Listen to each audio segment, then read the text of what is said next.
Assalamu alaikum, barkanku da warhaka, barkanku da jimirin sake kasancewa da mu a wannan tasha tamu mai albarka fitila hasken al'umma.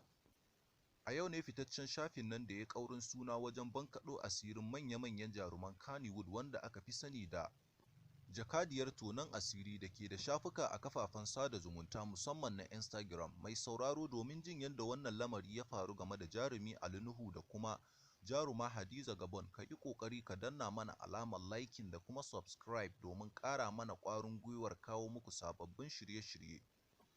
A jiya ne da daddare fitaccen shafin nan da ke kafafen sada zumunta wanda aka fi sani da jakadiyar tonon asiri wanda ya ƙaurin suna wajen bankaɗo asirin manya-manyan jaruman Kannywood ya tono wani bidiyo wanda aka ɗauke shi da ƙaramar waya mai tsawon sakan 47.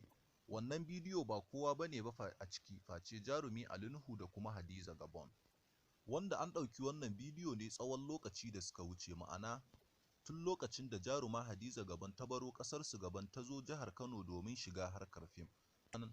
Mutanen da suka fara lalata da ita ba wasu bane ba face jarumi Ali Nuhu, domin kuwa ta zo garin a kiɗime, ba ta da burin da ya wuce na ta shiga harkar fim wato Kannywood.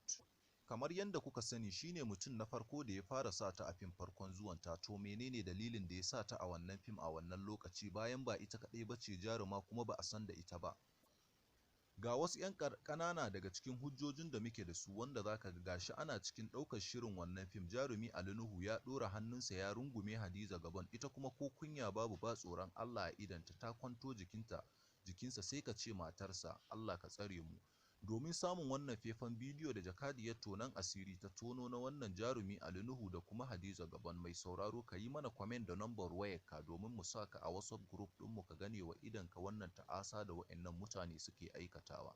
Sannan ka danna mana alamar liking da kuma subscribe domin ƙara mana ƙwarin gwiwar kawo muku sababbin shirye-shirye. Mun gode.